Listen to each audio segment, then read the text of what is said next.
सोचिए, दो कंपनियां हैं। पहली कंपनी कमाई कम है लेकिन कर्ज भी कम है। दूसरी कंपनी कमाई ज्यादा है लेकिन कर्ज का पहाड़ है। इन्वेस्टर किस में पैसा लगाए? यही सवाल तय करता है डेट टू इक्विटी रेशियो। आज हम समझेंगे कंपनी कितनी सुरक्षित है और कितनी खतरे में है।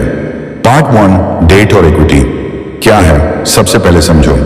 डेट मतलब कर्ज, यानी कंपनी ने बैंक, बॉन्ड या दूसरों से उधार लिया पैसा। इक्विटी मतलब अपना पैसा, यानी ओनर प्लस शेयर होल्डर का पैसा। सरल भाषा में डेट इक्वल्स उधार का पैसा, इक्विटी इक्वल्स मालिक का पैसा। कंपनी जितना ज्यादा डेट लेती है उतना ज्यादा रिस्क लेती है। Part 2, debt to equity ratio क्या है? Formula debt to equity ratio equals total debt divided by shareholder equity. उदाहरण, अगर कंपनी का डेट इक्वल्स 200 करोड़ और इक्विटी इक्वल्स 100 करोड़ तो रेशियो होगा 200 डिवाइडेड बाय 100 इक्वल्स 2। मतलब कंपनी हर 1 रुपये इक्विटी पर 2 रुपये डेट लेकर काम कर रही है। यही बताता है कि कंपनी कितनी कर्ज पर निर्भर है। पार्ट 3, इसका मतलब क्या निकलता है? रेशियो कम हो तो अगर डेट स्लैश इक्विटी बराबर 0.5 या 1 से कम, मतलब कंपनी सुरक्षित है। कंपनी अपना काम अपने पैसों से चला रही है। ऐसी कंपनी कम रिस्क वाली होती है। रेशियो ज्यादा हो तो अगर डेट स्लैश इक्विटी बराबर 2, 3 या उससे ज्यादा, मतलब कंपनी बहुत ज्यादा कर्ज पर चल रही है।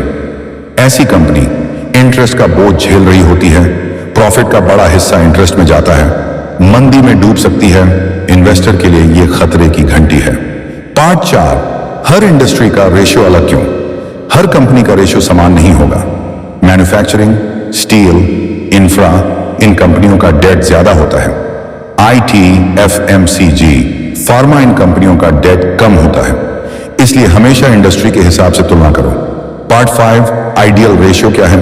रेशियो मतलब 0 से यर्न, सेफ और स्ट्रॉन्ग, विन से 2 manageable 2 plus high risk, CSME rule. Ratio 1 से कम हो तो कंपनी मजबूत है। पार्ट 6, एग्जाम्पल समझो।